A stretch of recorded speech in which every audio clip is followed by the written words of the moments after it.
staying down 2.9%. Well, joining me now to talk about some of the economic effects is the chair and founder of Cobra Beer, and in support of Lord Bilimoria, and I'm also joined by chairman of the Vote Leave Business Council. He is, of course, John Longworth, and a big smile on your face, Mr. Longworth, after all you went through, of course. And well, let's start with you, though. But is it a bit of a case of be careful what you wish for now? Businesses, we're told, hate uncertainty, and boy, we've certainly got that now. Well, we've got some temporary blips in some of the markets, which was expected. Things will settle down. The economy is the same today as it was yesterday. We're still members of the European Union. The withdrawal process will be a gradual process. But most importantly, though, it's extremely important that the Brexit business community, of which there are a lot, contrary to the popular opinion in the Remain camp, there are a lot of businesses supported exit from the European Union, that we watch the politicians like hawks to make sure that we actually get the benefits for the economy that we want. Because a lot of them, particularly smaller businesses, we're talking about the red tape. Which bits of red tape do they want to tear up? What about maternity and paternity rights, working hours, things like that, all those protections for workers? No, it's perfectly possible to get £12.5 billion worth of savings, 1/10 of what the Treasury actually estimated it cost per annum for regulatory burdens on business, without actually touching those key social areas.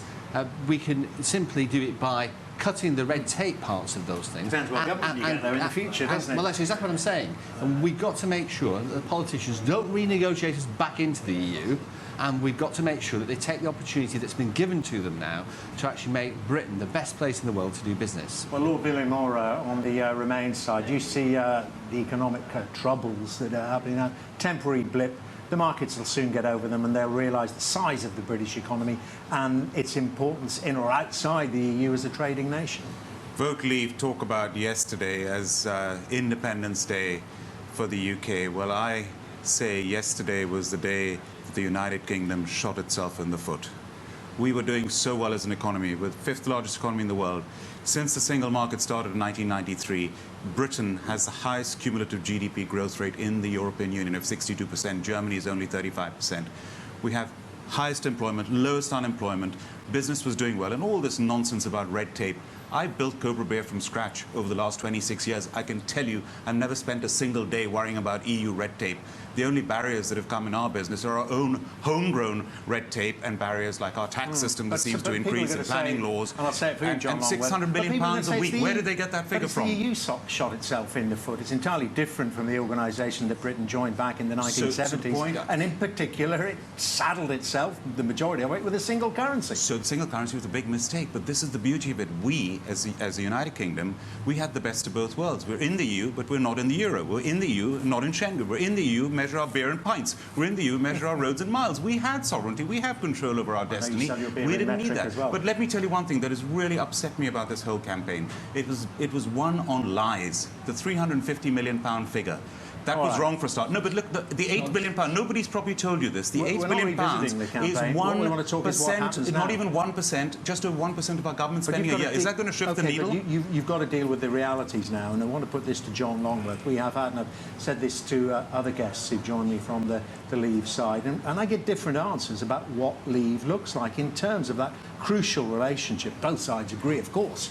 We're going to do the majority of our trade still with these existing European Union members. What kind of membership does business want? Does it want the Norway model? Does it want the Swiss model? Does it want the Canadian model? There was so much nonsense talked about these various models. We'll have a British model.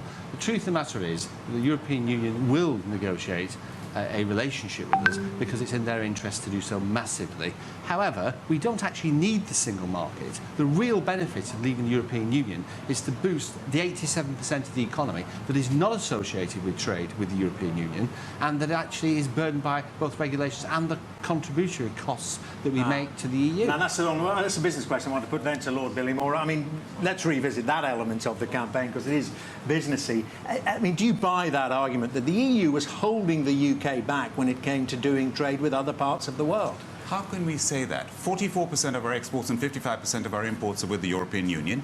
and we deal with the Commonwealth, and we deal with the rest of the world. Yes, we'd like to do more trade deals with other countries. Fine, but that has not held us back. We're the 5th largest economy in the But we're world. not fleeter of foot, are we not? We will be fleeter of foot to do these bilateral deals. Well, we won't also. We're the second largest recipient of inward investment in the world. We're the largest recipient of inward investment in the EU. And other countries are going to say, well, you've left the European Union, you still want us to invest in us. Look at the uncertainty we've had. But I tell you what is shocking about this whole thing. The youth of this country have been disenfranchised in this referendum. Well, Over 60% of the youth, the youngsters in their 20s, wanted to remain. It's their future that we're jeopardizing now. We did see that in the breakdown of those voting patterns. But John Longworth, I mean, on that very point about the trade deals, I mean, is there really so much to go for instance, China and other Commonwealth countries that we haven't already mined? I've seen endless trade missions over to China saying, do more business with us. It doesn't seem to have transpired. Well, the first thing to remember, of course, is that the vast majority of trade in the world takes place without any trade arrangements whatsoever. And actually, we do better with countries that we don't have a trade arrangement with than we do with the EU, where we have a massive trade deficit. But I don't want to keep refighting the campaign. I think the most important thing now is to make sure that we take this opportunity to make Britain the best place in the world to do business. But what about this unknowable? And both of you very quickly on this, John Longworth, the idea that there are multinationals, there are big companies out there making investment decisions who, for right or wrong, want to be in the European Union, say, oh, well, Britain's no longer in it, and we don't even know about it. They're deciding to go elsewhere. Well, I think it's highly unlikely that they will actually move their current operations elsewhere. No, but those we're talking about, Lord Bilimoria touched upon it, but investment decisions. Well, investment decisions. If we're the best place in the world to do business, if we're a global trader, if we've got trade deals all around the world, if we've got an economy that's growing faster than anywhere else, they will come. Lord Bilimoria. We have 60% of the companies outside the EU from other countries have their EU headquarters here in the UK. If we leave the EU, they're not going to keep the headquarters over here. And I think this is the uncertainty that this has caused, which is completely unnecessary. We had the best of both worlds. We're a big fish in a big pond. Now, we don't know what's going to happen to the Conservative Party. We don't know if there's going to be another election. Jeremy Corbyn has been pathetic. I mean, he needs to go today. Then the Labour Party, you have a proper opposition. Who knows who's going to be in government? All this uncertainty in the world is going to what? AAA rating is already going to go. This is not necessary. Business is going to suffer. Everyone in this country is going to suffer because of this. Okay, you can consider this further outside where it's a little bit cooler than in here. Thank you very much indeed, Lord Bilimoria. John Longworth, very good to see you. And still to come on Sky News on this coverage of an extraordinary day. I'll be talking to the president of Airbus and getting the answer there then about investment decisions. It is, of course, a pan-European company, an EU company, if ever there was one. Stay with us.